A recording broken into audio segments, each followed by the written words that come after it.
Associates, coaching to peak performance, coaching employees to peak performance. I'm going to introduce our first speaker, Brett DiNovi. He's the founder and CEO of the largest award-winning behavioral consultation group of its kind on the East Coast in the United States. We deploy over 300 consultants throughout New Jersey, Pennsylvania, New York, Delaware, worldwide with the use of remote consultation video.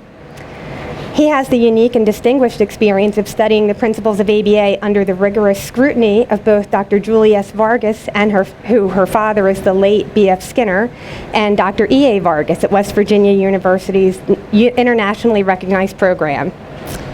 For the past 27 years, Brett has used behavior analytic principles to create large-scale performance improvement using principles of OBM, Organizational Behavior Management, in addition to an award from South Jersey Biz Magazine for Best Places to Work and an award for Best Families in Suburban Magazine, and the Distinguished Top-Ranked U.S. Executives Award. Brett's proudest accomplishment is being a role model to his and father to his 3 children. Thanks. Here comes Brett. Thank you. Does that work? I think we might have to turn yours off. They're working? Okay. We're good? All right. So full disclosure, that's my fiance. I asked her to say all those great things, and the 3 kids are ours. So just want to be clear. So I'm pretty excited about today. It's cool that we have so many people online, and I'm just looking around and seeing like Terry Page and John Bernard, some of the guys I used to work with years ago. So I'm pretty excited. So we have, I just want to welcome the people on the live webinar from Arizona, Michigan, the UK, New Zealand. Welcome. Welcome everyone. And welcome to all you guys here. So today, what we're going to do is talk about the principles of applied behavior analysis and their application to organizations, specifically how you can scale an organization with quality. So we've been fortunate enough to have some strong leaders in our company that have been able to scale the organization carefully, slowly, and with quality. And we were just doing an analysis the other day, and we noticed that these people. This is from our little holiday party in December. There's 362,000 hours worked per year in school districts and homes and organizations. So out of those 362,000 hours, you can imagine that there could be quality problems. And the only way to handle those things is just having applied behavior analysis bleed through the fabric of everything that we do. All right? So what we wanted to talk about today is that we don't just talk about it and do seminars, we basically practice it every day. And what I thought was pretty cool was this little quote I wanted to share with you from Ralph Waldo Emerson: "An ounce of action is worth a ton of theory." So in other words, we do like to blog about things, we like to write about it, we've taught as adjunct professors, but we're not sitting in an ivory tower just kind of writing about it and talking about it. We're pounding the pavement daily, grinding away, sometimes 16-hour days, sometimes 6-7 days a week, just to make the principles run smoothly. So fortunately, we've been in a situation where each year we double in growth. And the only reason I'm telling you is not to brag. I just want to let you know that we really do it. We're not just, again, talking about it. And it's mostly from the leadership of guys like Pierre, Matt Linder, Joe Kondorski, and those guys that are just really strong leaders, Chastity Bright, Joe Carter. So one of the important things is to grow with quality. So that's the key. So we have a concerted decision that our leadership team, that if we were to start to grow and quality was impacted, and we measure it through all these different key performance indicators, which we're going to talk about today, key performance indicators to scale your growth. If we see one slight concern of a trend through these different key KPIs and the way we examine them, we will stop the growth. So that's something everyone's aware of in our company. So today, my piece, will be about an hour, and then Pierre Lewis, our Executive Director of Training and Development, will present, and then Matt Linder, and we'll be done by 1 o'clock, maybe earlier. So we're going to cover these 6 factors today. So I line them up like this so that you know exactly where we are, and if I suck, you know exactly how long I'm going to suck. So number 1, branding. we find that branding is probably one of the most important parts of strengthening any entrepreneurial organization. So if it's just you yourself as a BCBA consultant, or if it's you like Terry Page as a vice president of a company that has over 1,000 people, you're basically, one of the most important things is making sure that people understand your brand, and more importantly, why you do what you do.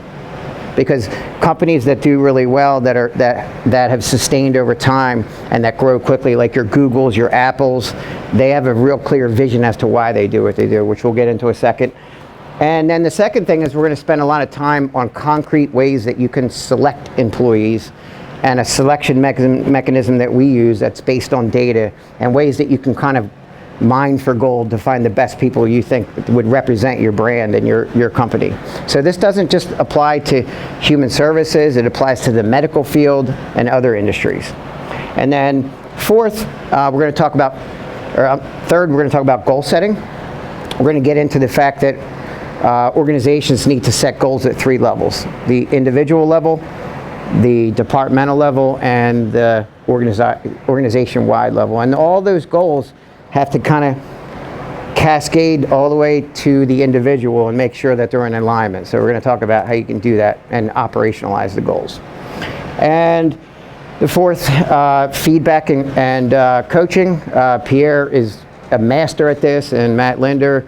This is one of their areas of strength, and Pierre's piece is a lot on feedback and goals and coaching, because coaching is kind of an art in itself.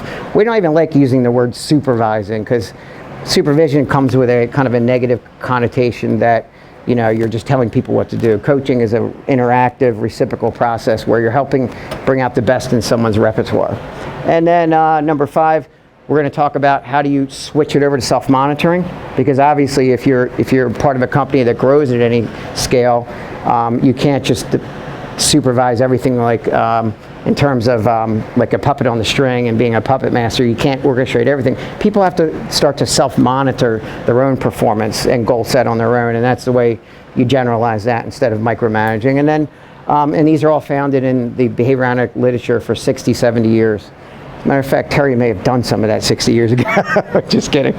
Number 6, reinforcement and performance-based pay.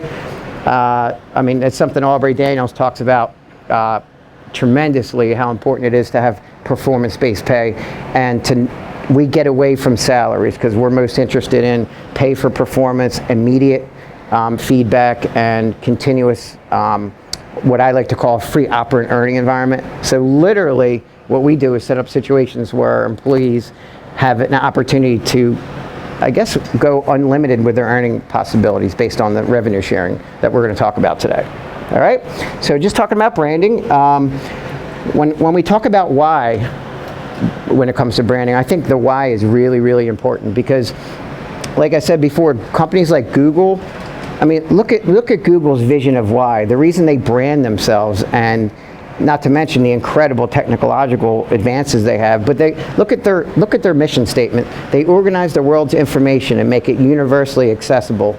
So that's a big vision, and that's something they all stand behind. They formed a culture that Google, they actually call themselves Googlers.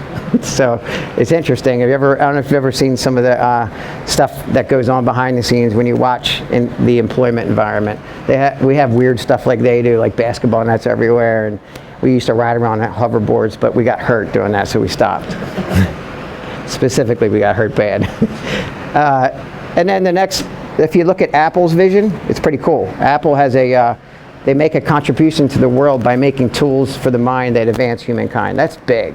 So those are the kinds of visions that really drive organizations in this millennium that really take off, and they're the important things. Look at Facebook. Facebook's got a really big, they want to give power to the people and make the world more open and connected, and they sure as hell do, because if you look at the fact that you can have private groups, you can have public groups, and there's so much hype around that. As a matter of fact, it's even concerning a little bit. We just did a little article on the concern how these media giants like Facebook and Google, they actually can control your information. So when you opt in on certain things that are free applications, you do realize that you're enabling them to see where you are, all your previous habits, And there's something called predictive analytics that we're going to talk about today. Easton, can you raise your hand? Easton Scholes is back there. He's a master in, he's what we call our secret weapon.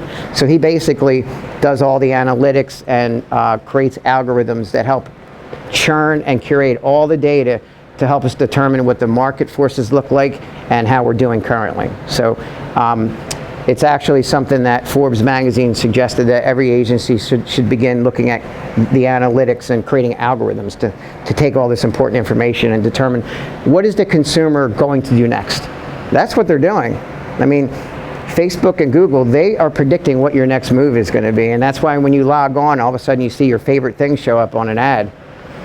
So we have our vision is not, we're nowhere near Google and Facebook, but our vision is really big. Our goal is to expand the world's collective wisdom of behavior analysis. So we really want to take Skinner's vision and apply it to apply the science to change the landscape. It's kind of crazy, but we want to take it and not just work with individuals with autism, although we love doing that. Our interest is to take the science, 70 years of research, and apply it to change government, which we're not doing anything on. Raise your hand if you think government might need a little bit of tweaking. Anybody? Oh, everybody.